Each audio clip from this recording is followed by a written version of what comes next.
If you've known me for any amount of time, you probably know that Vincent van Gogh is one of my favorite artists. There is just some kind of inspiration and movement that I find looking at his paintings. His portraits or landscapes or still life studies. Looking at the evolution of the art style, the colors, the brushstrokes, and the expression in his paintings is something I feel very inspired by. And though there are many paintings of his that I really love, whether that's the Starry Night or the Fields or all the ones with the sunflowers, there is one set of artworks that he's produced that I find myself a little more drawn to than the others. Something I think is separate from the rest of his body of work, and that is the Portrait of the Postman, Joseph Rollin.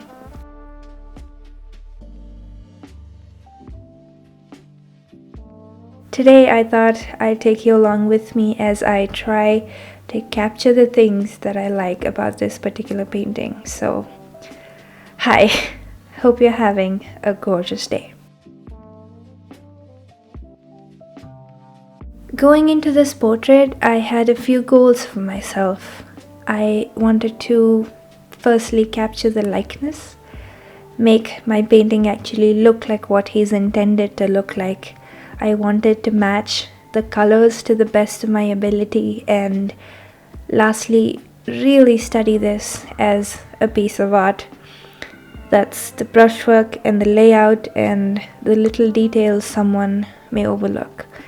And I did a few small things to cater to these goals in addition to my regular painting process, and obviously I will be sharing those with you as we go along. So yeah. The first thing I did, I've actually been doing this for the last few of my paintings and sketches and stuff. I actually really struggle with reproducing proportions that I see in reference, whether that's still life or portraits.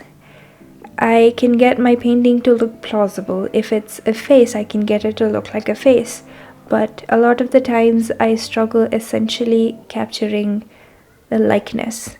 And what I did to help me with that was I sort of made outlines of the planes of the face or the prominent shapes of the face that I see in my reference. I take it on my iPad and I just draw over my references so I can get a better understanding of the structure of what I'm drawing. Hopefully one day I'm able to do this exercise with just my eyes and just see the outlines, but for now I need a little bit of help, and I think doing this has actually been pretty helpful in understanding the structure and getting my proportions right. Anyways, once I was done with the sketch, that's the general basic shapes, I move on to the painting, and I wanted to add the specific details of the face with my brush and sort of chisel it out like a sculpture. You'll notice with the colors of this painting, it's complementary colors. That's the blue and the oranges and peaches of the skin. I think that really draws me to this piece of art because I really like orange and blue together. And in this painting, there's the cool colors and the warm colors right next to each other, and since they're complementary, they really enhance each other too. You'll see further down in the process, the painting really starts to take shape when I start adding in the blues. So yeah, for now, just so that I could be more mindful of my process, you would have noticed I put my paints on the palette in two different areas. I had to see the cool colors and the warm colors separately. Now obviously I go on to mixing them together, but just so that I have that separation in my head, I put them in different areas. The complementary colors is one of the things that I really liked about this painting, so I wanted to carry that sentiment throughout. Oh, this is probably my favorite detail in this painting. Unless you really take a close look at it, you would not notice that the catchlight painted in the eyes is actually yellow.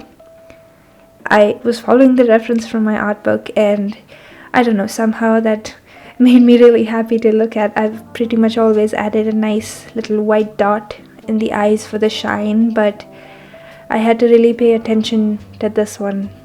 And it's yellow. Made me so happy. Anyways, yes, I want to carry this understanding of colors and complementary colors into all of my artwork. Hopefully, I can invest a little more time understanding the color schemes of my paintings, and I guess really take the time to put colors together that work well. Usually, I just do that by eye. If something feels good, I just go with it. But I guess I would like to invest more of my understanding of color and color schemes and the color wheel in my future paintings and artworks. Alright, moving on. I avoided marking my shadows for this painting. Usually I take a burnt umber or a burnt sienna and just place blocks of color where the shadows go. It was not a conscious decision, but I just ended up doing that. The painting does not have harsh shadows, and there's not much play with light in this painting, and the features are like soft almost, so I guess my brain just felt comfortable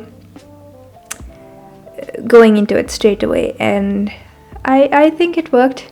I believe I did a pretty good job making my painting look like the one I was trying to study. So yeah, once the face and skin part was done, I moved on to the hat. I mean, I started that, but I took a little break and came back to the painting the next morning, continuing again with the hat. And well, at this stage, I'll be honest, I was a little worried. Something felt lacking at this point, but once I added in the blue, it was like transformation. It was actually really fun to see, just because of one color, the entire piece just coming together. And you see me actually paint the word posts on his hat. I know I forgot the E. I fix it later on, so do not worry. Anyways, I had fun painting the uniform, the hat, and the coat. I think it's very characteristic and almost immediately recognizable. It was very interesting in my head. It went from portrait to portrait of Joseph Rollin because of the uniform. I would have thought it would be the beard that's like a feature on his face, but it was actually the blues. That was interesting. Anyways, I painted the E and the S, removed some of the paint with a Q-tip and painted over it. I used a really tiny brush for this part. I usually try to limit myself to using only one brush while I'm doing a study. It takes some of the pressure off of getting too detailed, but this was a little intimidating. There were many things I was trying, and I had given myself some goals to achieve with it, so I cut myself some slack. But usually I use a size 4 flat brush. I think it's a well-rounded brush size, not too small, not too big. I just have good control. For this painting, I used the number 4 flat brush for the face and the hat. A 16x0 spot detail brush, that's the really tiny one for the smaller details, and the E and the S that I fixed, a number 2 filbert for the beard and the coat, and for the background I was back to the number 4 flat. So yeah, moving on, we are at the beard, and this was another goal of mine for this painting.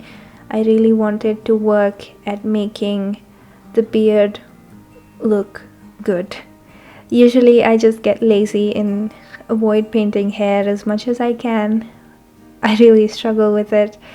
I don't like drawing it, also because I'm not very good at it. Somehow I just can't wrap my brain around painting that, but I took it really slow for this part. I built up the hair and the beard, really focusing on the different colors and the shapes that it falls in. Although it does not look exactly like the reference, it does look like hair, and I'm actually really proud of this part. It took me a long time to understand that hair, even if it's of a single color, when you see it, it actually has so many different hues in it. And I think I've done a pretty decent job of capturing that in this painting. But yes, once that was done, I moved on to the coat, and that was actually really fun to paint as well. I loved adding in that little yellow button between all of the dark Prussian blue. It reminds me of looking at the moon against the dark night sky. Probably a weird analogy, but yes, that is what I was thinking of.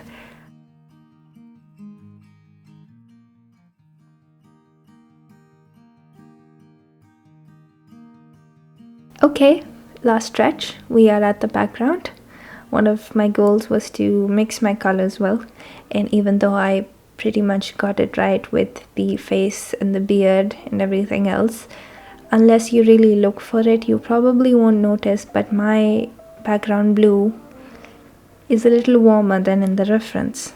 But regardless, I'm glad I made my blue a little warmer. I think it looks really nice next to the colors that I've mixed, and I usually tend to paint in a warmer palette anyway, so yeah, I'm happy. I really love the background. It really brought the painting together, like I mentioned before, and just as a little artistic choice, I left the edges a little messy, and yeah, there is my study of the portrait of Joseph Rollin by Vincent van Gogh. I am really proud of this painting. I had been waiting to fill this side of my sketchbook spread. You'll notice the pen and ink sketch on the other page.